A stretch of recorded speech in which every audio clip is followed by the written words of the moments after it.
It is 8:12 on Saturday morning, and Lena is sitting in her car outside a coffee franchise tour practicing her smile before meeting the sales director.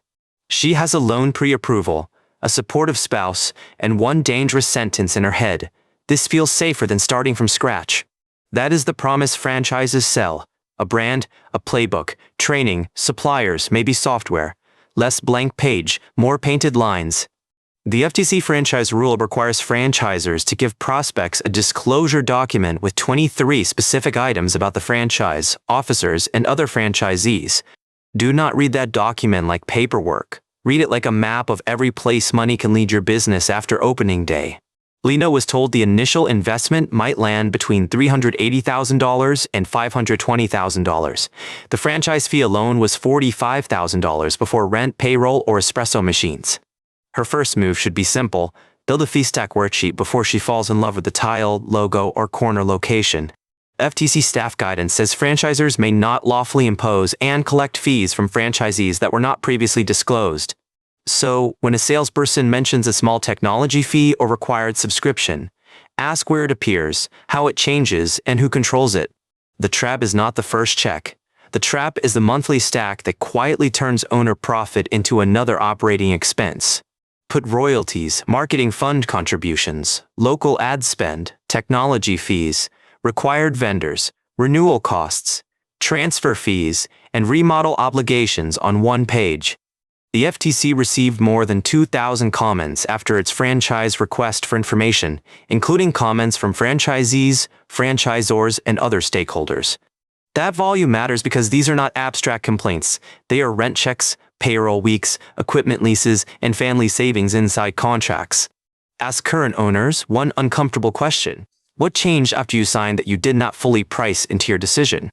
Morgan Lewis summarized 12 concern areas raised by franchisees, including unilateral fee changes, vendor restrictions, retaliation fears, and renewal problems. Pause. That is the footnote Lena almost missed. The business model was not fixed. Parts of it could move after she borrowed the money. In the agreement, the franchisor could update the operating manual. That sounds normal, and often it is. Brand standards need maintenance. But treat operating manual changes as economic terms.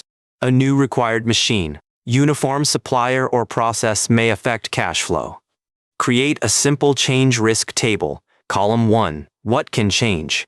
Column 2, who decides? Column 3, what it might cost. Vendor restrictions, unilateral fee changes, and marketing fund transparency were among the franchisee concern areas identified in the FTC-focused legal analysis. Imagine Lena must buy oat milk through an approved distributor at a higher price. One latte still sells, the margin just gets thinner. Before signing, call at least 5 current franchisees, not the friendliest one, not only the top performer. 5 real operators. Ask what owner salary looked like after debt service. Ask which fees surprised them. Ask whether corporate changes helped or hurt local economics. The franchise rule requires disclosure of information about other franchisees, giving buyers a starting list for diligence calls. Then call former owners. That is where the story often gets sharper, because they are not protecting tomorrow's relationship. You are not hunting gossip. You are looking for patterns, closures, renewals, remodels, vendor pain, fee creep, and whether support match the promise. Try this opener. I am evaluating the system seriously, and I want to understand what you wish you had modeled before signing.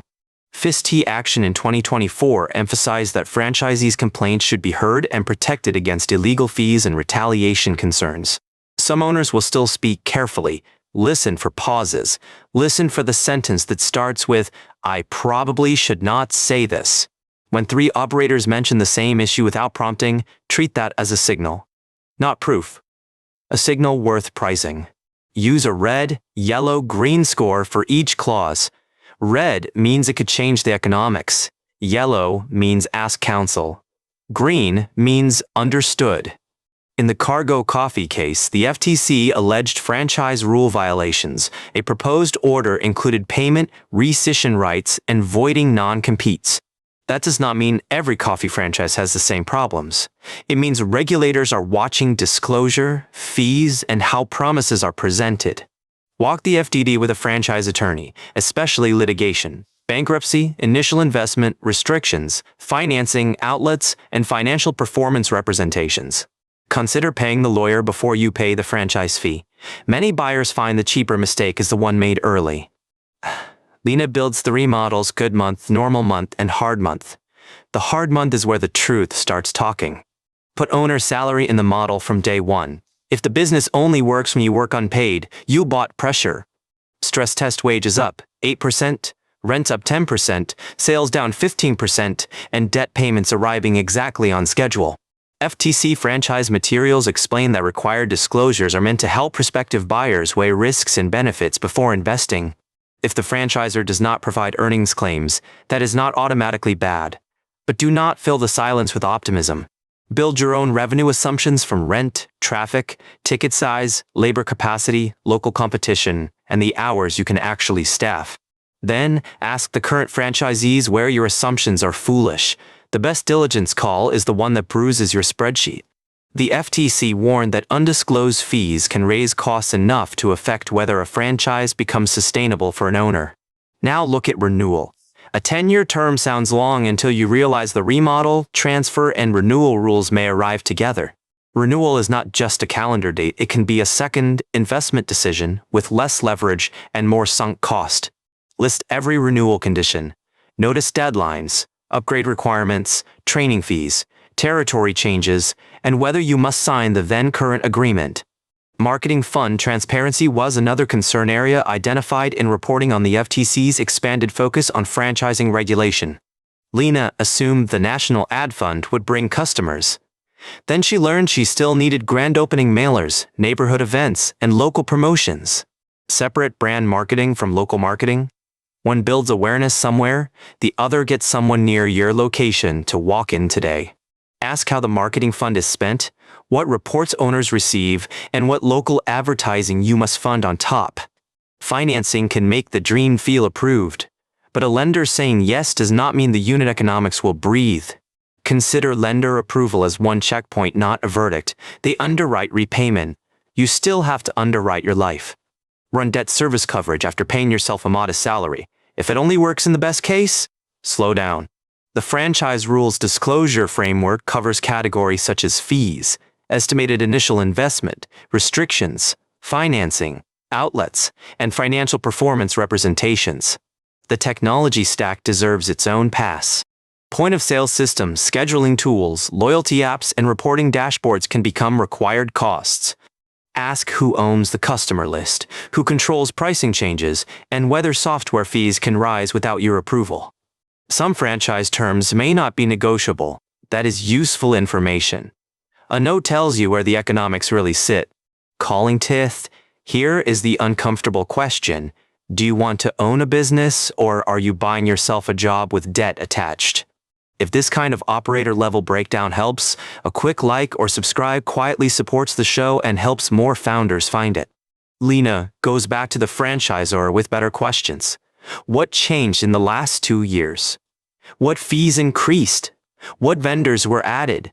Ask for answers in writing where possible. Then mark the page in the FDD or agreement that supports each answer. The FTC's franchise guidance remains a practical diligence resource for buyers reviewing disclosure documents, franchisor claims, and franchisee rights. The turning point is not that Lena walks away. It is that she stops treating the brand tour as the decision. A strong franchise can be a useful structure. Many owners value training, recipes, purchasing systems, and a known name. But do not sign until you can explain the worst-case fee stack, renewal terms, vendor rules, and owner salary in plain English. One former owner tells Lena the remodel requirement was the surprise, not evil, just expensive, badly timed, and missing from her mental model. That distinction matters. A clause can be reasonable for the brand and still dangerous for your cash position. Build reserves for what the contract allows, not just what the sales deck emphasizes. Results vary, and cushions by options. Lena eventually chooses a smaller site, negotiates more landlord flexibility, and delays signing until her attorney finishes the red flags. Sometimes the best outcome is yes, sometimes it is no, and sometimes it is not yet, which is still a business decision. This content is for educational and informational purposes only and does not constitute financial advice. Always consult with a qualified financial advisor or business consultant before making significant financial decisions. Franchising is not bad. Blind buying is bad. The FDD is where the dream meets the operating math. Read the footnote before you buy the job. Your future self, your payroll account, and your Saturday mornings may thank you. Remember, this content is for informational purposes only and is not financial advice.